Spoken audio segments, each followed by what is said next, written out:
মানুষের জীবনে মূল উদ্দেশ্য কি? এই প্রশ্ন নিয়েই আমরা ওয়েস্টমিনিস্টার শর্টার ক্যাটেকিজমে আলোচনা করব। এই প্রশ্নের দ্বারা আমাদের জিজ্ঞাসা করা হচ্ছে যে ঈশ্বর আমাদের সৃষ্টি করেছেন, এর প্রাথমিক উদ্দেশ্য কি? উত্তর হলো, আমরা যেন ঈশ্বরের মহিমা করি এবং তাকে সর্বদা উপভোগ করি। এটি সহজ শেখার জন্য এবং খুব গভীর। ওয়েস্টমিনিস্টার শর্টার ক্যাটেকিজমে আমরা এই ধরনের 107টি প্রশ্নের উত্তর দেখব। এই শিক্ষা প্রথমে 1647 সালে লন্ডনে ওয়েস্টমিনিস্টার অ্যাসেম্বলিতে দেওয়া হয়। আমরা বিশ্বাস করি এই বাইবেল ভিত্তিক শিক্ষা পৃথিবীর বিভিন্ন প্রান্তে ছড়িয়ে পড়বে এবং বহু সংখ্যক মানুষ এই শিক্ষার মাধ্যমে আশীর্বাদ প্রাপ্ত হবে।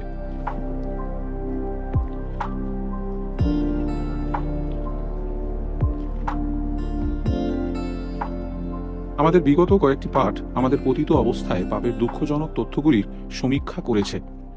সমস্ত মানবজাতিকে পাপ ও দুর্দশার অবস্থায় ছেড়ে দেওয়া ঈশ্বরের জন্য ন্যায্য। আমাদের মনে রাখতে হবে যে পতিত স্বর্গদূতেরা, যারা মন্দ আত্মা নামে পরিচিত, তাদের মধ্যে কেউই কখনো ঈশ্বরের করুণা ও অনুগ্রহ অনুভব করতে পারবে না। তারা তাদের বিদ্রোহের জন্য ন্যায়সঙ্গতভাবে ক্লেশ ভোগ করবে। তাদের জন্য কোনো আশা নেই। কিন্তু এটি কত চমৎকার বিষয় যে ঈশ্বর আমাদের জন্য পৃথক পরিকল্পনা করে রেখেছেন। আজকের পাঠে আমরা সংক্ষিপ্ত প্রশ্নোত্তর পর্বে প্রশ্ন 20 বিবেচনা করব। এই প্রশ্নটি আমাদেরকে পরিত্রাণের পথের সাথে পরিচয় করিয়ে দেয়, যা আমাদের জন্য অবশ্যই সুসংবাদ। তাহলে আমাদের প্রশ্ন হলো, ঈশ্বর কি সমস্ত মানবজাতিকে পাপ ও দুর্দশার অবস্থানে পরিত্যাগ করেছেন? উত্তর, ঈশ্বর তাঁর সাধারণ সন্তুষ্টির জন্য অনন্তকাল থেকে কিছু মানুষকে অনন্ত জীবন প্রদানের জন্য নির্বাচিত করেছেন। তাদেরকে পাপ এবং দুর্দশার অবস্থান থেকে উদ্ধার করে একটি অনুগ্রহের চুক্তিতে প্রবেশ করেছেন এবং তাদেরকে একজন ত্রাণকর্তার মাধ্যমে পরিত্রাণের অবস্থানে নিয়ে এসেছেন। এখন এই উত্তরের অনেক কিছু বিষয় আছে, কিন্তু আসুন আমাদের পাঠে যাওয়ার আগে সংক্ষেপে দুটি শব্দ দেখে নেওয়া যাক। আপনি এই উত্তরে পরিত্রাণ শব্দটি লক্ষ্য করেছেন। এই শব্দটি রক্ষা, বাঁচা শব্দের সাথে সম্পর্কিত, যা পরিত্রাণ বা উদ্ধারের ধারণাকে বহন করে। আর এখানে এই শব্দটির মাধ্যমে পাপ ও দুর্দশার অবস্থান থেকে উদ্ধার বা রক্ষা পাওয়াকে বোঝায়। একই সঙ্গে ত্রাণকর্তা শব্দটিও লক্ষ্য করুন। শব্দটি এমন একজন ব্যক্তিকে বোঝায় যে উদ্ধার করে। উদ্ধার বা ত্রাণ করার অর্থ হলো কোনো কিছুর উপরে অধিকার লাভ করার জন্য মূল্য পরিশোধ করা। তাহলে একজন ত্রাণকর্তা হলো সেই যে মূল্য পরিশোধ করে। আমরা দেখব যে ত্রাণকর্তার বিষয়ে এখানে বলা হচ্ছে তিনি হলেন যীশু খ্রিস্ট। তাহলে আসুন আমাদের পাঠে প্রবেশ করা যাক। এবং এই পাঠে আমাদের কাছে 3টি বিষয় আছে। প্রথমত, ঈশ্বরের অনুগ্রহপূর্ণ নির্বাচন। দ্বিতীয়, ঈশ্বরের অনুগ্রহপূর্ণ চুক্তি। এবং তৃতীয়ত, ঈশ্বরের নির্বাচন এবং চুক্তির মধ্যে সম্পর্ক। তাহলে প্রথমত, ঈশ্বরের অনুগ্রহপূর্ণ নির্বাচন। আমাদের উত্তর বলে, ঈশ্বর তাঁর সাধারণ সন্তুষ্টির জন্য অনন্তকাল থেকে কিছু মানুষকে অনন্ত জীবন প্রদানের জন্য নির্বাচিত করেছেন। এটি সমগ্র বাইবেল জুড়ে আমাদের পরিত্রাণের বিষয়ে ঈশ্বরের অনুগ্রহপূর্ণ সার্বভৌমত্বের অপরূপ শিক্ষার সাথে আমাদের পরিচয় করিয়ে দেয়। মূল বিষয় দিয়ে শুরু করা যাক। ঈশ্বর কিছু মানুষকে অনন্ত জীবন প্রদানের জন্য নির্বাচিত করেছেন। নির্বাচিত শব্দটি এই সত্যকে নির্দেশ করে যে ঈশ্বর সেই ব্যক্তিদের বেছে নিয়েছিলেন যারা অনন্ত জীবন পাবে। এটি এমন একটি সত্য যা সমগ্র বাইবেল জুড়ে শেখানো হয়েছে। আপনি এফেসীয় 1:3-6 পদে এই ধারণাটি স্পষ্টভাবে দেখতে পাবেন। পৌল লিখেছেন, ধন্য আমাদের প্রভু যীশুখ্রিস্টের ঈশ্বর ও পিতা, যিনি আমাদিগকে সমস্ত আত্মিক আশীর্বাদে স্বর্গীয় স্থানে খ্রিস্টে আশীর্বাদ করিয়াছেন, কারণ তিনি জগৎপত্তনের পূর্বে খ্রিস্টে আমাদিগকে মনোনীত করিয়াছেন, যেন আমরা তাঁহার সাক্ষাতে প্রেমে পবিত্র ও নিষ্কলঙ্ক হই। তিনি আমাদিগকে যীশুখ্রিস্ট দ্বারা আপনার জন্য দত্তক পুত্রতার নিমিত্ত পূর্ব হইতে নিরূপণ করিয়াছিলেন। ইহা তিনি নিজ ইচ্ছার হিতসংকল্প অনুসারে নিজ অনুগ্রহের প্রতাপের প্রশংসার্থে করিয়াছিলেন। সেই অনুগ্রহে তিনি আমাদিগকে সেই প্রিয়তমে অনুগৃহীত করিয়াছিলেন। যোহন 17 অধ্যায়ে লিপিবদ্ধ তাঁর প্রার্থনায় যিশুও এই সত্যটিকে উল্লেখ করেছেন। তিনি 6 পদে একটি নির্দিষ্ট লোকেদের কথা বলেছেন, যাদেরকে পিতা এই পৃথিবীর মধ্যে থেকে তাকে দিয়েছিলেন। লক্ষ্য করুন, তিনি বলেছেন, জগতের মধ্য হইতে তুমি আমাকে যে লোকদের দিয়াছ, আমি তাহাদের কাছে তোমার নাম প্রকাশ করিয়াছি। তাহারা তোমারই ছিল এবং তাহাদের তুমি আমাকে দিয়াছ, আর তাহারা তোমার বাক্য পালন করিয়াছে। যখন আমরা বাইবেলের এই অংশ দেখি, এর অর্থ হল ঈশ্বর নির্বাচন করেছেন, অথবা যেভাবে আমাদের প্রশ্নোত্তর পর্ব বলে, নির্বাচিত লোক একটি নির্দিষ্ট এবং একটি অপরিবর্তনীয় সংখ্যার মানুষ। পৌল পূর্ব মনোনীত শব্দটি ব্যবহার করেছেন, যে শব্দটির অর্থ হল আগে থেকে বেছে নেওয়া। এই লোকেরা তারা যাদেরকে তিনি অবশ্যই রক্ষা করবেন, কারণ তাদের রক্ষা পাওয়ার ঘটনাটি পূর্বের সময় থেকেই সংকল্পবদ্ধ ছিল। লক্ষ্য করুন যে তিনি কিছু লোককে নির্বাচন করেছেন। ঈশ্বর একটি প্রভেদ তৈরি করেছেন। যিশু তাদের জন্য প্রার্থনা করেছিলেন যাদেরকে তাকে প্রদান করা হয়েছিল। যেভাবে তিনি যোহন 17 অধ্যায়ে বলেছেন, তিনি অবশিষ্ট পৃথিবীর জন্য প্রার্থনা করেননি। যদিও সমস্ত পৃথিবীর মানুষ তাদের পাপের জন্য শাস্তির যোগ্য, ঈশ্বর খ্রিস্ট যিশুতে পরিত্রাণের মাধ্যমে অনুগ্রহ দ্বারা কিছু পাপী মানুষকে উদ্ধার করার জন্য নির্বাচিত করেছিলেন। কিন্তু কেন তিনি কিছু মানুষকে বেছে নিলেন? বাইবেল আমাদের এই বিষয়ে যথেষ্ট উত্তর দেয় না, যা আমাদের সমস্ত কৌতূহলকে সন্তুষ্ট করতে পারে। কিন্তু বাইবেল এই বিষয়ে আমাদের উপলব্ধির জন্য কিছু বিষয় প্রদান করেছে। প্রথমত, এটি আমাদের বলে যে তিনি কিছু লোককে এই জন্য নির্বাচন করেননি কারণ তারা এর যোগ্য। আমরা এটাকে ইতিবাচকভাবে বলতে পারি। ঈশ্বর যাদেরকে নির্বাচিত করেছেন, তিনি তাদেরকে স্বাধীনভাবেই বেছে নিয়েছেন। তিনি তাদের কোনো কাজ অনুযায়ী তাদের নির্বাচন করেননি। তিনি সমগ্র ইতিহাস জুড়ে সেই সমস্ত লোকেদের অনুসন্ধান করেননি যারা সৎ জীবন যাপন করেছে। আমরা বাইবেলের অনেক জায়গাতেই এই বিষয়ে দেখতে পাই। কিন্তু 2 তিমথিও 1 অধ্যায়ে 9 পদ লক্ষ্য করুন। পৌল ঈশ্বর সম্পর্কে লিখেছেন, তিনিই আমাদিগকে পরিত্রাণ দিয়েছেন এবং পবিত্র আহ্বানে আহ্বান করেছেন, আমাদের কার্য অনুসারে এমন নয়, কিন্তু নিজ সংকল্প ও অনুগ্রহ অনুসারে করিয়াছেন। সেই অনুগ্রহ অনাদিকালের পূর্বে খ্রিস্ট যিশুতে আমাদিগকে দত্ত হইয়াছিল। পৌল বলেছেন, পৃথিবী শুরু হওয়ার পূর্বেই ঈশ্বর তাঁর মনোনীত লোকদের যীশু খ্রিস্টকে প্রদান করেছিলেন এবং ঈশ্বর তাকে দিয়েছিলেন কারণ তিনি তাদের রক্ষা করবেন। এই নির্বাচন সেই লোকদের এমন কোনো কাজের উপর ভিত্তি করে হয়নি যা তারা অতীতে করেছিল বা ভবিষ্যতে করবে। এই নির্বাচন অনুগ্রহে তার নিজের উদ্দেশ্য অনুসারে ঘটেছিল, তার সাধারণ সন্তুষ্টির জন্য। বলতে আমাদের প্রশ্নোত্তর পর্ব এই ধারণাটিকে বোঝায়। এটি একটি অনুগ্রহপূর্ণ নির্বাচন। দ্বিতীয়ত, বাইবেল আমাদের বলে যে তিনি তার অনুগ্রহকে প্রশংসিত করার জন্য এবং তার অনুগ্রহ প্রদর্শন করার জন্য এই নির্বাচন করেছিলেন। আমরা এফেসীয় 1 অধ্যায় 5 থেকে 6 পদে এটি দেখতে পাই, যা পূর্বেই উল্লেখিত করা হয়েছে। যখন পৌল বলেছেন যে এই সমস্তই ছিল তার নিজ ইচ্ছার হিত সংকল্প অনুসারে, নিজ অনুগ্রহের প্রতাপের প্রশংসার্থে করেছিলেন। আমরা রোমীয় 9 অধ্যায় 23 পদেও এটি দেখতে পাই, যেখানে পৌল বলেছেন যে ঈশ্বর আপন প্রতাপ ধন জ্ঞাত করেন, যাহাদিগকে প্রতাপের নিমিত্ত পূর্বে প্রস্তুত করিয়াছেন। অন্য কথায়, সত্যটি হল যে তিনি প্রত্যেক পাপীকে চিরস্থায়ী শাস্তির অভিশাপ দেননি। তিনি যে কিছু মানুষকে পরিত্রাণ দেবার জন্য নির্বাচিত করেছেন, তা তাঁর অনুগ্রহের একটি অসাধারণ প্রদর্শন। সমস্ত স্বর্গ জুড়ে পাপীদের পরিত্রাণ দেবার জন্য তাঁর করুণাময় উপায়ের জন্য ঈশ্বরকে প্রশংসিত করা হবে, কারণ যারা পরিত্রাণ লাভ করবে কেবলমাত্র তাঁর অনুগ্রহপূর্ণ নির্বাচনের জন্য পরিত্রাণ লাভ করবে। এছাড়াও লক্ষ্য করুন যে ঈশ্বর তাদেরকে নির্বাচন করেছেন যেন তারা যীশু খ্রিস্টে বিশ্বাস করে। অন্য কথায় বলতে গেলে, তিনি তাঁর লোকদের এই জন্য নির্বাচন করেননি কারণ তারা যিশুতে বিশ্বাস করেছিল। তিনি তাদের নির্বাচন করেছিলেন তারা যিশুতে বিশ্বাস করে।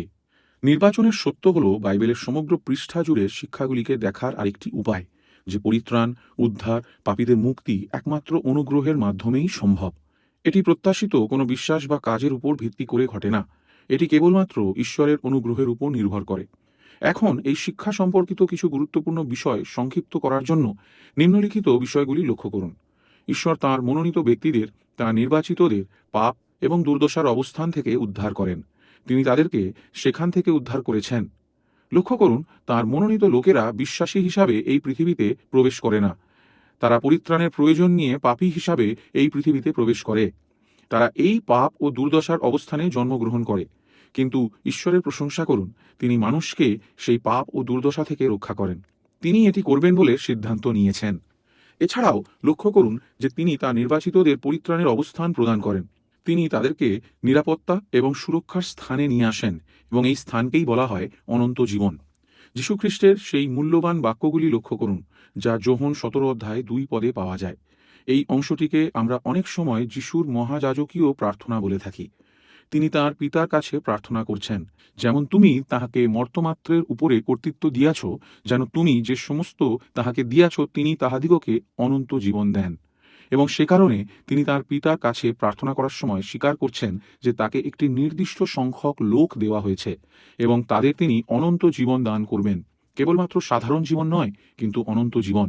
এই অনন্ত জীবন সম্পর্কে আলোচনা করার জন্য আরও অনেক কিছু বিষয় আছে, কিন্তু আপনি এখনই দেখতে পাচ্ছেন যে তার লোকেদেরকে সত্যিই এক মহান আশীর্বাদ প্রদান করা হয়েছে। এবং পরিশেষে লক্ষ্য করুন যে এই সমস্তই একজন ত্রাণকর্তা দ্বারা সম্পন্ন করা হয়েছে, এবং এই বিষয়ে আমরা বিশেষ আলোকপাত করছি। ঈশ্বর এমন কিছু লোকদের নির্বাচন করেছেন যে তারা একজন ত্রাণকর্তার দ্বারা পরিত্রাণ লাভ করবেন। তিনি তাদেরকে পৃথকভাবে পরিত্রাণ দেবার জন্য নির্বাচিত করেননি। তিনি তাদের কাজ বা তাদের নিজস্ব প্রচেষ্টা বা অন্য কোনো বিষয় দ্বারা তাদের পরিত্রাণ প্রদান করার জন্য নির্বাচিত করেননি। তিনি তাদের বেছে নিয়েছেন যেন তারা তাদের ত্রাণকর্তা যীশুখ্রিস্টের দ্বারা পরিত্রাণ লাভ করতে পারে। আমরা ঈশ্বরের অনুগ্রহপূর্ণ নির্বাচনের বিষয় দেখলাম। এখন দ্বিতীয় বিষয়ে আসুন আমরা ঈশ্বরের অনুগ্রহপূর্ণ চুক্তির দিকে তাকাই। আমাদের প্রশ্নোত্তর পর্বের শব্দগুলি লক্ষ্য করুন। অনুগ্রহের চুক্তি।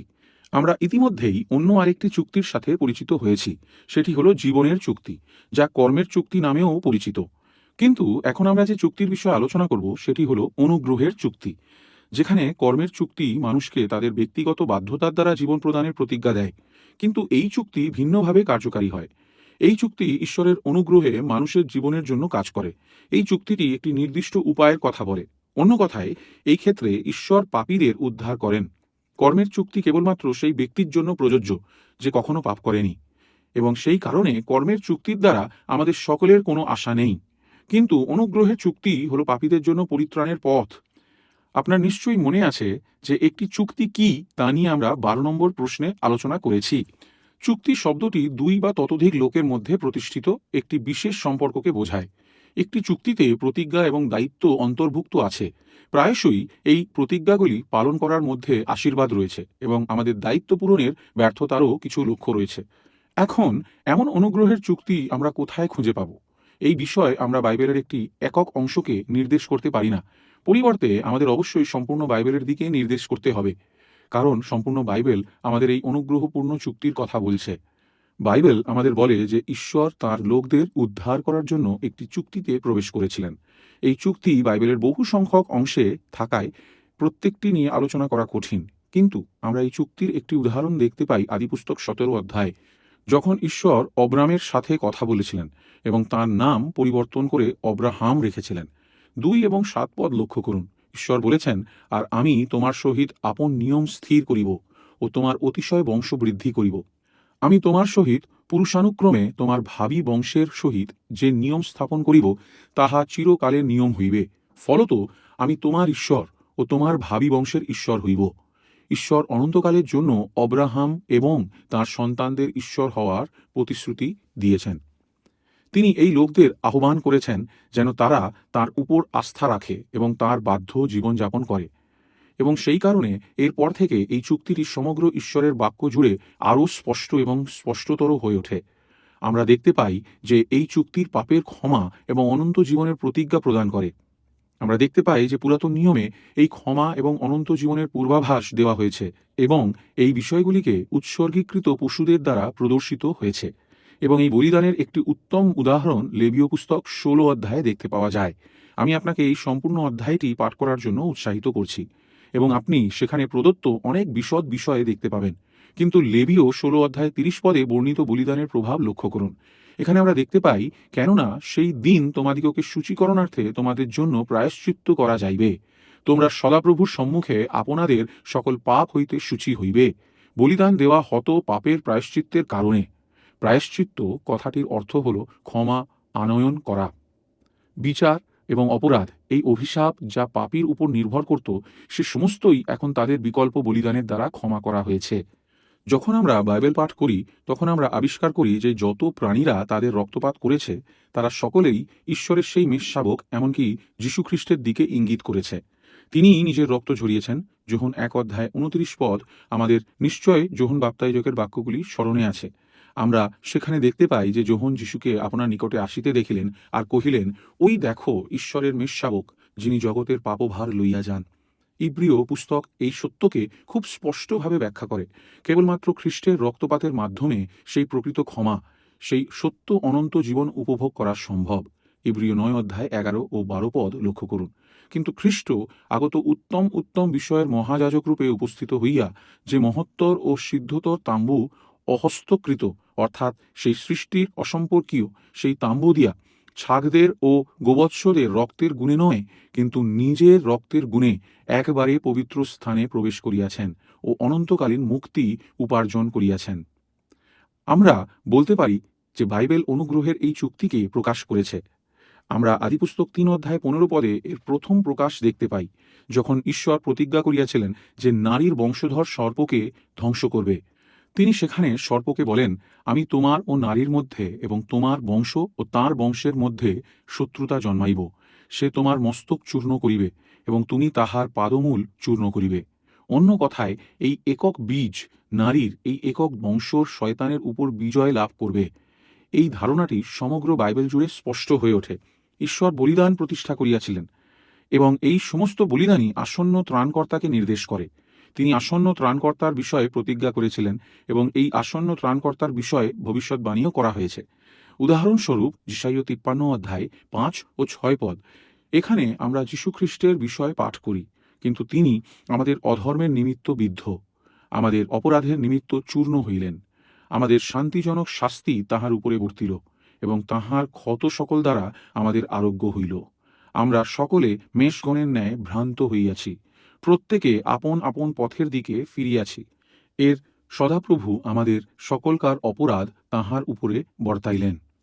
অবশেষে প্রতিশ্রুত এবং ভবিষ্যৎবাণীকৃত ত্রাণকর্তা যীশুখ্রিস্ট এই পৃথিবীতে আসেন, যেভাবে মথি, মার্ক, লুক এবং যোহনের সুসমাচারগুলিতে লিপিবদ্ধ আছে। তিনি তার মহান কাজটি সম্পন্ন করেছেন। এই কাজটিকে সমগ্র প্রেরিত পুস্তক জুড়ে ঘোষণা করা হয়েছে এবং সমস্ত পত্রগুলিতে এটিকে আরও ব্যাখ্যা করা হয়েছে। এবং পরিশেষে যোহন তার লিখিত প্রকাশিত বাক্যের লেখায় যিশুকে উল্লেখ করেছেন 1:5 পদ লক্ষ্য করুন, যেখানে তিনি উল্লেখ করেছেন যীশুখ্রিস্ট, যিনি আমাদিগকে প্রেম করেন এবং নিজ রক্তে আমাদের পাপ হইতে আমাদিগকে মুক্ত করিয়াছেন। অন্য কথায়, অনুগ্রহের এই চুক্তি পাপীদের জন্য পরিত্রাণের এই উপায়টি আদিপুস্তক থেকে প্রকাশিত বাক্য পর্যন্ত সমস্ত পুস্তকেই শেখানো হয়েছে। পরিত্রাণের একটিমাত্র উপায় আছে এবং পরিত্রাণের সেই পথটি হল যীশুখ্রিস্টে। এই কারণেই প্রশ্নোত্তর পর্ব বলে নির্বাচিতদের একজন পরিত্রাণকর্তার মাধ্যমে পরিত্রাণের অবস্থানে নিয়ে আসা হয়। যীশুখ্রিস্ট ছাড়া নির্বাচিতদের জন্য কোনো পরিত্রাণ নেই। অনুগ্রহের চুক্তি আমাদেরকে এই ত্রাণকর্তার মাধ্যমে পরিত্রাণ লাভ করতে নির্দেশ করে। অনুগ্রহের একটিমাত্র চুক্তি আছে। অবশ্যই পুরাতন নিয়ম এবং নতুন নিয়মের মধ্যে বৈসাদৃশ্য রয়েছে। পুরাতন নিয়মে বলিদান উৎসর্গ করা হতো এবং আমরা এখন আর বলিদান উৎসর্গ করি না। পুরাতন নিয়মে যাজক ছিলেন এবং একইভাবে নতুন নিয়মে আর যাজক নেই। এবং তবুও পুরাতন এবং নতুন উভয়ই আমাদের শেখায় যে পরিত্রাণের একটিমাত্র উপায় রয়েছে। বাস্তবে পৌল ইঙ্গিত করেছেন যে আব্রাহামের সাথে ঈশ্বরের চুক্তিটি অভিন্ন চুক্তি, যার দ্বারা আমরা আজ খ্রিস্টে বিশ্বাসের মাধ্যমে পরিত্রাণ পেয়েছি। গালাতীয় 3:16 এবং 17 পদে তিনি লিখেছেন, ভালো, আব্রাহামের প্রতি ও তাহার বংশের প্রতি প্রতিজ্ঞা সকল উক্ত হইয়াছিল। তিনি বহু বচনে আর বংশ সকলের প্রতি না বলিয়া এক বচনে বলেন, আর তোমার বংশের প্রতি, সেই বংশ খ্রিস্ট। আমি এই বলি যে নিয়ম ঈশ্বর কর্তৃক পূর্বে স্থিরীকৃত হয়েছিল। 430 বৎসর পরে উৎপন্ন ব্যবস্থা সেই নিয়মকে উঠাইয়া দিতে পারে না, যাহাতে প্রতিজ্ঞাকে বিফল করিবে।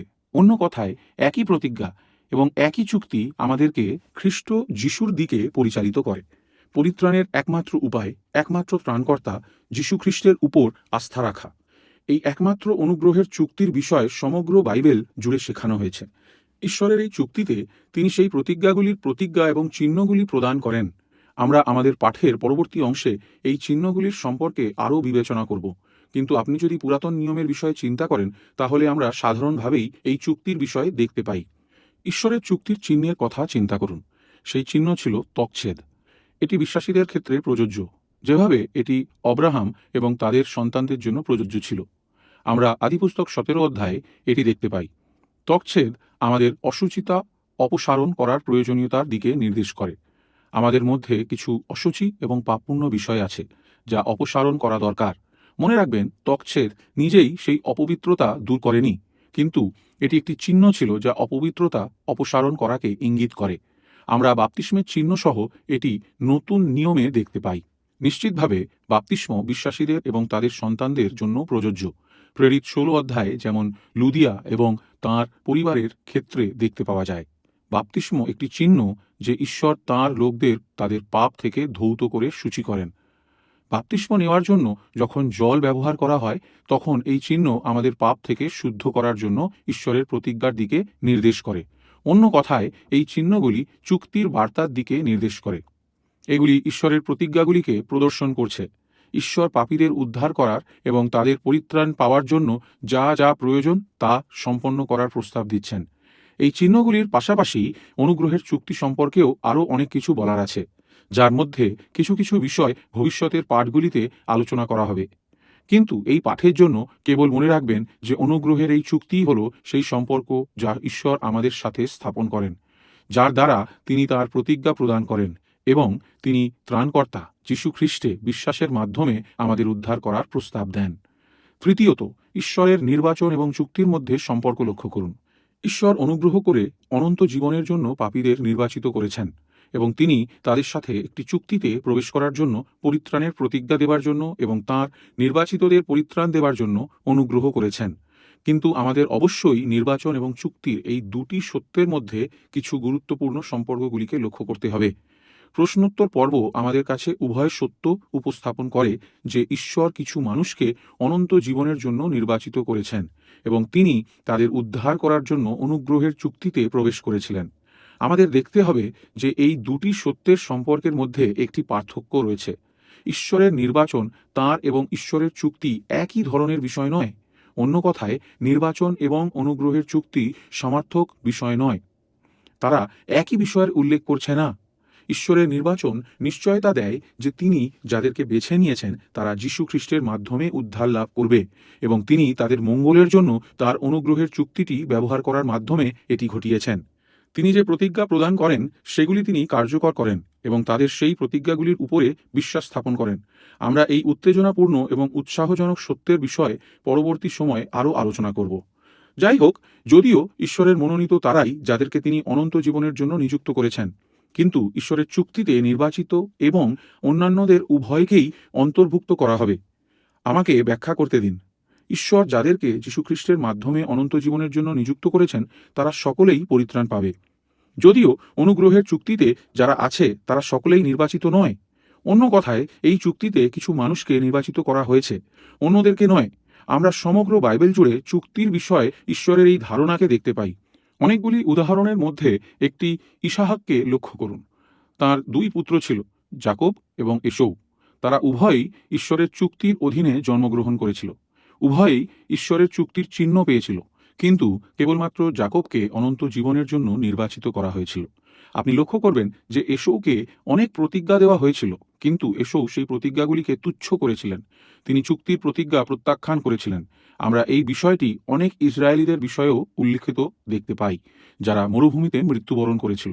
আজকে ইব্রিয় 4 অধ্যায় আমাদেরকে ঈশ্বরের চুক্তির প্রতিজ্ঞাকে প্রত্যাখ্যান করার বিষয়ে সতর্ক করে। এটি আমাদের ইসরায়েলীয়দের কথা স্মরণ করিয়ে দেয়। ইব্রিয় 8 অধ্যায় 2 পদে আমরা পাঠ করি, কেননা যেরূপ উহাদের নিকটে তদ্রূপ আমাদের নিকটেও সুসমাচার প্রচারিত হইয়াছিল বটে, তবুও সেই শ্রুত বাক্যে উহাদের কোনো ফল দর্শিল না, কারণ শ্রোতাদের কাছে ইহা বিশ্বাসের সহিত মিশ্রিত ছিল না।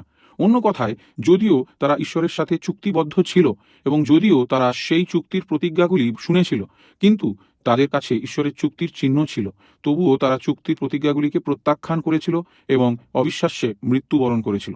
এটা আমাদের বলে যে ঈশ্বরের থেকে আমাদের জন্য বিশ্বাসের বরদান লাভ করা কত বৃহৎ একটি প্রয়োজন। আপনি দেখুন, অনুগ্রহের চুক্তি যীশুখ্রিস্টের অনন্ত জীবনের প্রতিজ্ঞা বহন করে। এটি আমাদেরকে তার উপর বিশ্বাস করার আহ্বান জানানোর মাধ্যমে করে। এটি অবশ্যই একটি মহান সুযোগ যে ঈশ্বর স্বয়ং তাঁর চুক্তিতে আমাদের কাছে আসেন এবং বলেন, আমি তোমাদের ঈশ্বর হইব। তিনি আমাদের পাপ ক্ষমা করার প্রতিজ্ঞা প্রদান করেন, তিনি আমাদের অনন্ত জীবন দেওয়ার প্রতিজ্ঞা প্রদান করেন। কিন্তু বাইবেল দেখায় তাঁর চুক্তির মধ্যে তাঁর প্রতিশ্রুতিগুলি আমাদেরকে তাকে বিশ্বাস করার জন্য আহ্বান জানায়। অন্য কথায় বলতে গেলে, আমাদের অবশ্যই তাঁর প্রতিজ্ঞাগুলিকে বিশ্বাস করতে হবে।